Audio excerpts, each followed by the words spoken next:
Gabriel Vera de este lado. El día de hoy les voy a explicar muy brevemente la historia del electrón.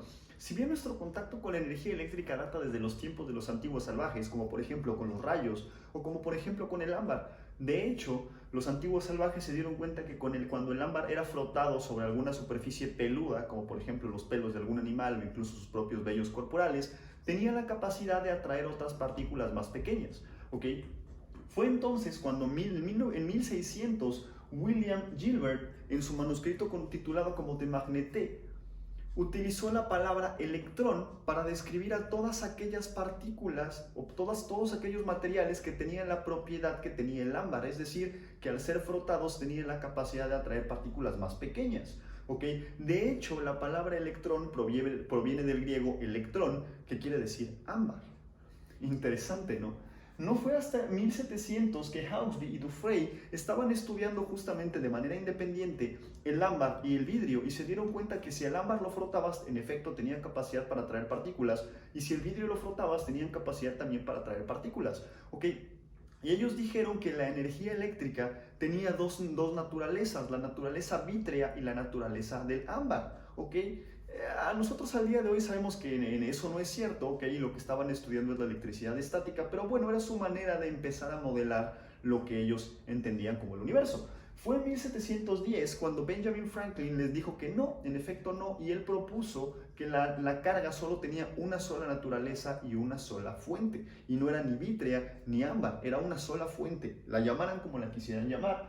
Fue hasta 1850 cuando Stoney estaba estudiando la electrólisis y él se dio cuenta y propuso que tenían que existir portadores de carga dentro del agua que fueran capaces de transportar la carga para permitir la electrólisis.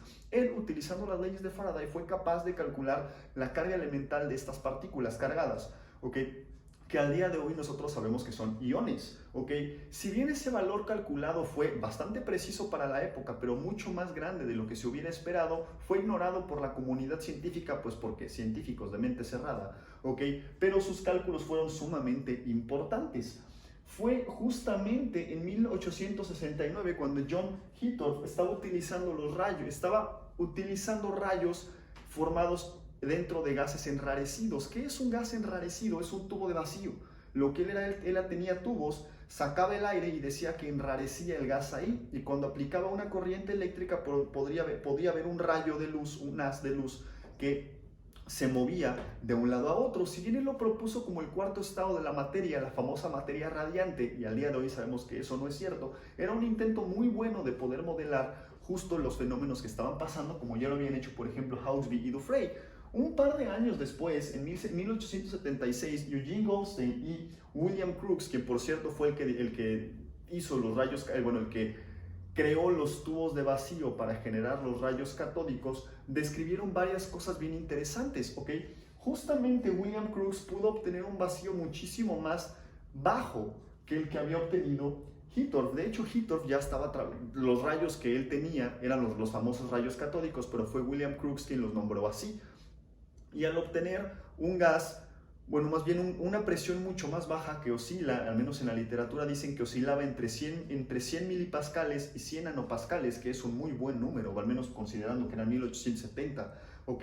Observaban ese rayo y Eugene Goldstein se dio cuenta que tenían una sombra y que respondían de manera bastante interesante a los campos eléctricos. Cuando se le acercaba un campo positivo, el haz de luz parecía acercarse, y cuando se le acercaba un campo negativo, el haz de luz parecía ser deflectado o desviado, lo cual sugería fuertemente que la naturaleza de este rayo era negativa, es decir, la carga que tenían era negativa, pues por leyes de Coulomb los opuestos se atraen y los iguales se repelen, ¿ok?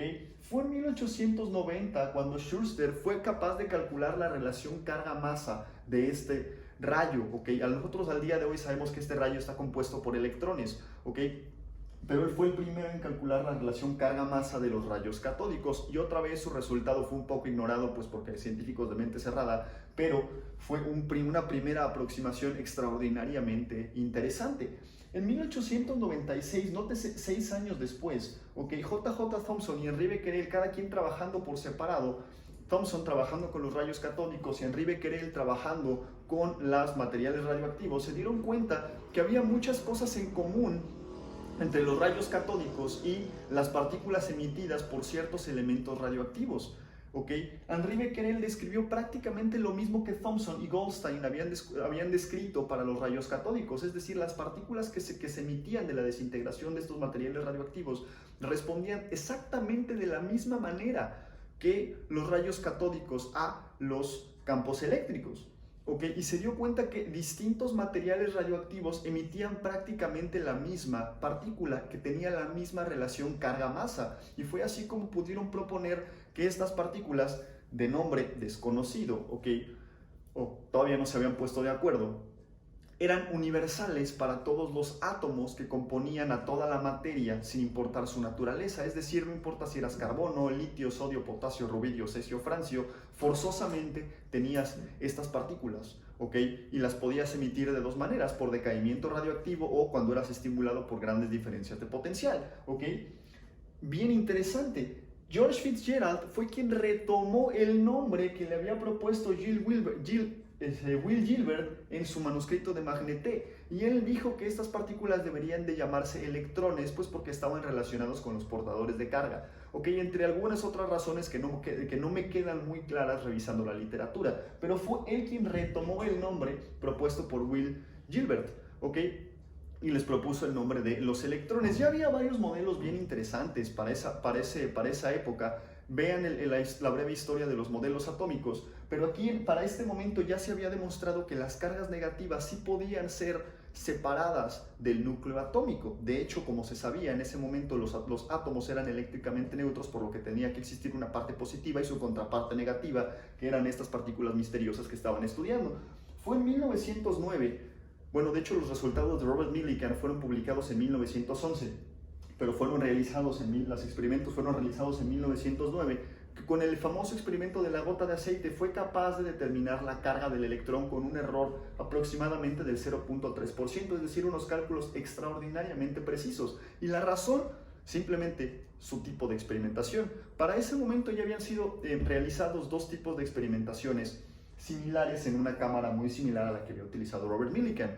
Ya habían utilizado gotas de agua eléctricamente cargadas y trocitos de metal, o más bien pedazos, sí, se podría decir que nanopartículas de metales pequeñamente cargados. El gran problema es que la tasa de evaporación del agua es mucho más elevada que la del aceite, y el tamaño de partícula en el caso de las partículas metálicas no es tan fácilmente modulado como el de las gotas de aceite, por lo que Millikan evidentemente obtuvo muchos mejores resultados que los anteriores. ¿En qué consistía su experimento? Lo que él hacía era lanzaba con un pequeño atomizador gotitas muy pequeñas eléctricamente cargadas de aceite, y modulando el campo eléctrico las intentaba hacer levitar. Justamente igualando, cuando la fuerza eléctrica se iguala con la fuerza de gravedad, pues naturalmente estas nanogotitas o estas gotitas muy pequeñas estarán de alguna manera levitando y despejando de la ecuación fuerza eléctrica es igual a fuerza gravitatoria, masa por aceleración. Nosotros podríamos entonces conociendo la masa de la gotita de aceite, podríamos entonces conocer la carga de esta partícula, por ende la carga del electrón. Al día de hoy nosotros sabemos que los electrones son leptones, ¿ok? Cortando al menos hasta aquí la historia. ¿Qué son los leptones? Es decir, es una familia de partículas cargadas que experimentan tres de las cuatro fuerzas fundamentales: gravitatoria, electromagnética y la interacción nuclear débil. No experimentan interacción nuclear fuerte como lo experimentan los protones y los neutrones, ¿ok?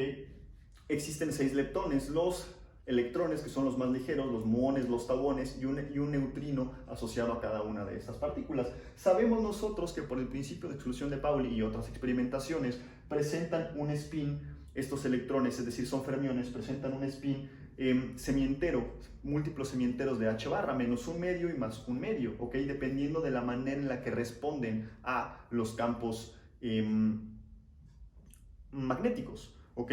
Evidentemente experimentaron con la naturaleza de los electrones, y justamente cuando se dieron cuenta que este haz de electrones lo ponían frente a un campo magnético, el haz de electrones parecía dividirse, y no es porque estuviera compuesto por partículas distintas, sino que estas partículas tenían dos tipos de orientaciones magnéticas diferentes, es decir, se comportaban como pequeñas pequeños imanes, ¿ok? Que al día de hoy nosotros le decimos que es un spin porque en aquellos años lo modelaron como así como la Tierra se mueve alrededor del Sol y rota sobre su propio eje, pues los modelos más primitivos atómicos eran muy similares a los modelos planetarios de la astrofísica, es decir, los electrones mueven alrededor del Sol y rotan sobre su propio eje, y si rotan hacia un lado tienen spin hacia arriba, y si rotan hacia el otro tienen spin hacia abajo, de acuerdo a la regla de la mano derecha. En fin, al día de hoy sabemos que los electrones en efecto no rotan, pero sí se comportan como pequeños imanes, ¿ok?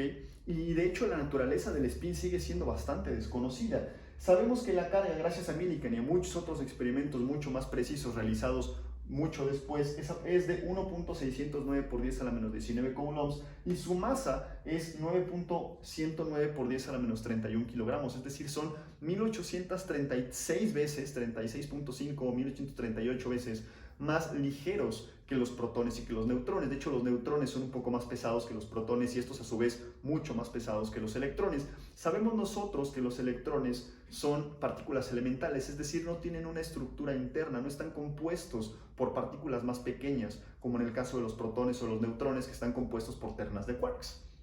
Interesante, ¿no? Sean felices.